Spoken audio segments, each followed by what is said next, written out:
assigned at one time to work on plans for the continuity of government in the event of a major disaster?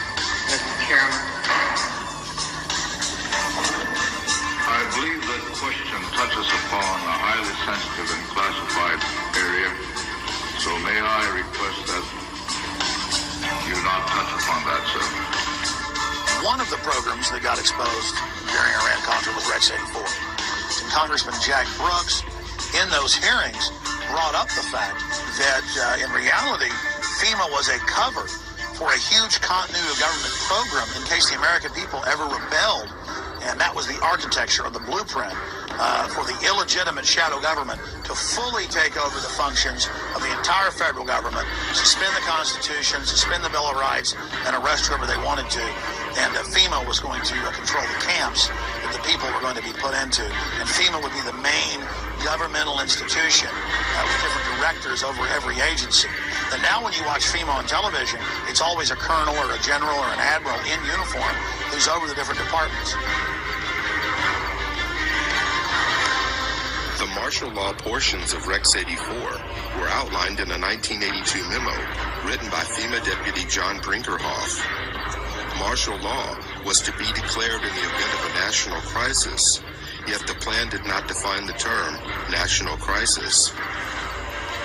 The plan allowed FEMA to take control of both federal and state governments, appointing military commanders to replace duly elected officials.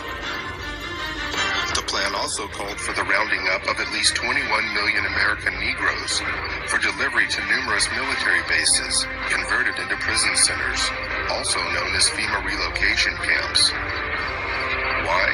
Because at that time, African Americans were classified as one of the largest threats to the continuity of the federal government. Who does the federal government consider the biggest threat these days? The convergence of globalization and technology has created a new kind of terrorism. There were persons who, for whatever reason, came to view their home country as the enemy. The kind of right-wing, religious-based domestic terrorism. Disturbing news tonight about homegrown terror. Part of this is a big change in the White House, a new cultural experience, and some of the crazies are coming out of their closet. Right now, it looks like there is no connection between the men arrested and any known terrorist cell. Homegrown. Homegrown, I should say.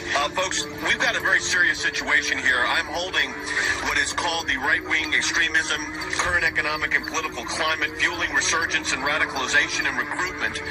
And in it, we talked about the fact that they define pro-lifers as domestic terrorists. They put this in a Department of Homeland Security document, this official assessment, now saying pro-lifers, people that believe in end-time prophecies, people that are opposed to the administration's position on immigration, those of us that are standing up for the sanctity of life and for the sanctity of marriage, all of those are now potential, and this is what they're saying, domestic terrorists. It's a terrorist next door that could be our bigger threat. They call people who believe in the sanctity of life, who believe in owning firearms, who believe in serving their country in the military and coming back, who are very concerned about the policies that this nation is embarking on, spending too much money, taxing too much. It's all listed right here.